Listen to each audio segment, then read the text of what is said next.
தென்காசி மாவட்டம் சங்கரன்கோவில் தாலுகா வடநத்தம்பட்டி கிராமத்திலிருந்து வரேன். என் பேர் கணேசன், என் மனைவி பேர் கோமதி மீனா. நாங்கள் இன்னைக்கு காலையில் ஒரு 3:30 மணிக்கு அளவில் சாமி கும்பிட வந்தோம்.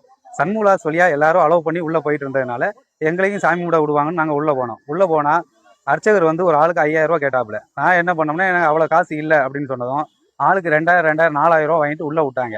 உள்ளே விட்டதும் உள்ளே போனதும் கூட்டம் அலைமோதிட்டு இருந்ததும் சாமி பக்கத்தில் இருந்த கேட்டு வழியாக அர்ச்சகரும் செக்யூரிட்டி சேர்ந்து ஒரு 10 பேரா முக்கியமான ஆளுகளை உள்ளே விட்டுட்டு இருந்தாங்க.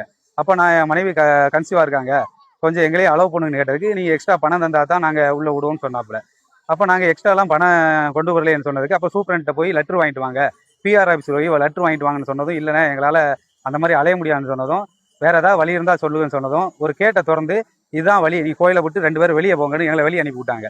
நாங்கள் அந்த உடனே என்ன பண்ணோம்னா பொது தரிசனம் வழியாக சாமி தூர போவைக்கு நிற்கையில் பொது தரிசனத்தில் இருந்த ஒரு 10 பேரை காசை வாங்கிக்கிட்டு அதே கேட்ட வழியாக உள்ளே அனுப்புனாங்க. என்னென்னா இந்த மாதிரி நீங்கள் மட்டும் பண்ணுறீங்க, எங்களை மட்டும் உள்ள அலோவ் பண்ண மாட்டேன், ஒரு கற்பமாக இருக்கவங்களோட உள்ள அலோவ் பண்ணுவேன்னு கேட்டதுக்கு, நீ உன்னால் முடிஞ்சால் எங்கனாலும் பார்த்துக்கோ போ அப்படின்னு சொன்னாப்புல. அப்போ நான் சூப்பரண்ட் சார்கிட்ட கம்ப்ளைண்ட் பண்ண சொன்னதுக்கு, அங்கே தான் நான் பாதி அமௌண்ட்டே கொடுக்கும், அதனால் எங்களை யாரும் ஒன்றும் செய்ய முடியாதுன்னு சொல்லிட்டாங்க.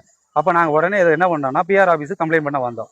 பிஆர் ஆஃபீஸில் போய் கம்ப்ளைண்ட் பண்ணால் அவங்களும் என்ன சொல்கிறாங்கன்னா, துட்டு கொடுத்த நீ தான் குற்றவாளி, துட்டை வாங்கினா அவங்கெல்லாம் அப்படித்தான் ஏமாற்றுவாங்க அப்படின்னு சொன்னாங்க. அதான் சொன்னேன், ஏமாத்துறாங்கன்னா அவங்க மேலே தப்பு இல்லையான்னு கேட்டதுக்கு என்னைய குற்றவாளின்ட்டாங்க. அதனால் தமிழக அரசு என்ன பண்ணணும்னா, ஒரு கர்ப்பிணி பெண்ணுன்னு கூட பார்க்காம அவமானப்படுத்தி எங்களை சாமி தரிசனம் பண்ணாமல் கழுத்தை பிடிச்சி வெளியே தள்ளாத குறைய என்னை வெளியே போகணும்னு சொல்லிட்டாங்க. இது சம்பந்தமாக நம்ம துறை ரீதியாக சொன்னாலும் அவங்களும் இதை வந்து நடவடிக்கை எடுக்கலை.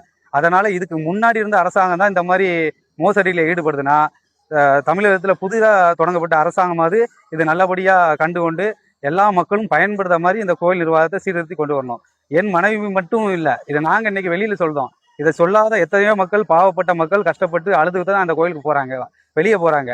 நான் நிம்மதிக்காக இந்த கோயிலுக்கு வந்துட்டு இன்னைக்கு நிம்மதி இல்லாத இந்த திருச்செந்தூர் கோயிலேருந்து நான் போகிறேன். அதனால் இந்த மாதிரி எல்லா மக்களும் பாதிக்காத வகையில் தமிழ்நாடு அரசாங்கம், புதுசாக பொறுப்பேற்றிருக்க அரசாங்கம் இது சம்பந்தமாக தக்க நடவடிக்கை எடுக்கும்படி மிக தாழ்மையுடன் கேட்டுக்கொள்கிறோம்.